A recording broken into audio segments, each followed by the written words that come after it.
Do you friend companies on Facebook? If so, do you use that relationship to buy products?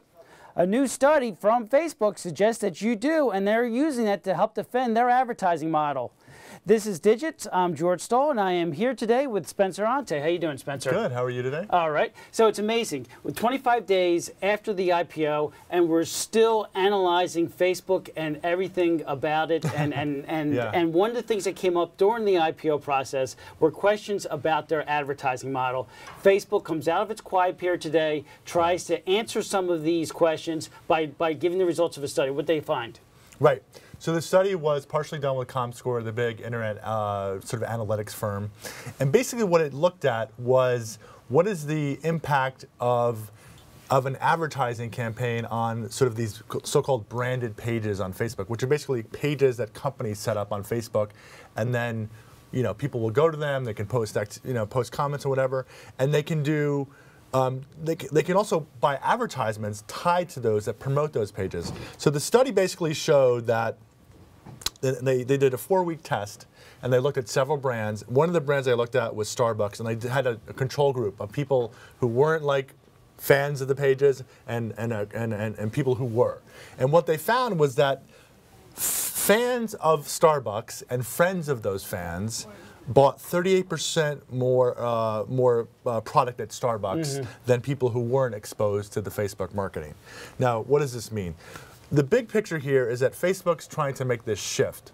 And the shift is that initially when Facebook started doing advertising on its site, the pitch was that these advertisements will help raise the awareness of the brand of the company. Because it allows the company to speak directly to the people that are most interested in them. Yes. And now they're trying to say not only will it increase awareness of your brand, but it will lead to more purchasing of whatever it is you're selling. That's a big shift because you're going from like a display ad model to more of a direct sort of search paid model, and it's really unclear if that actually works. But even in the study, they're not all brands benefited from these types of advertisements. We saw that Amazon also didn't quite see the benefit that maybe Starbucks did. Yeah, Starbucks of the 4 companies had the biggest impact and the most lift on purchasing according to the study.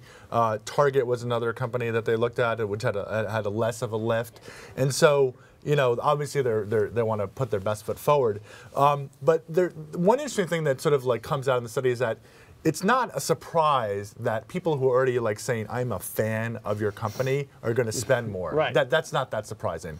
What is a little bit more surprising is that if you're a fan of Starbucks and you post something in your feed and I see it and I'm friends with you, I'm like a friend of a fan. They're saying that the friends of the fans also will spend more on these products. So that was kind of a new development. It's the domino effect. Yeah, that's the social network. Is that the whole idea is that people who are connected to other people will be influenced by their behavior. Now, this contrasts with what GM said around the IPO, which was that the advertising on Facebook wasn't working for them. Will this ease the concerns from advertisers about using Facebook?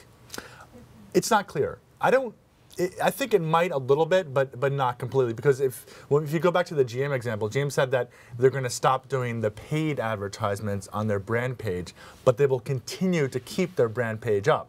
Right? So this study kind of gives fuel to both camps, because basically what they're saying is, yeah, these branded pages are great, they increase awareness, and they can sometimes lead to increased spending of the fans and the friends of the fans, but it's not clear if they buy the advertisements tied to the pages, if that leads to more purchasing. And this study only focused on the fans and the friends of the fans, not on the advertisements that can be tied to the page. So I still think there are going to be more questions about the effectiveness of advertising on Facebook. And even Facebook mentioned it has to do a better job of showing the value of advertising on the site, something that they will have to do as time goes on. Yeah, and this is step one in a long road, I think. And something we'll be following. Thanks a lot, Spencer, for coming on.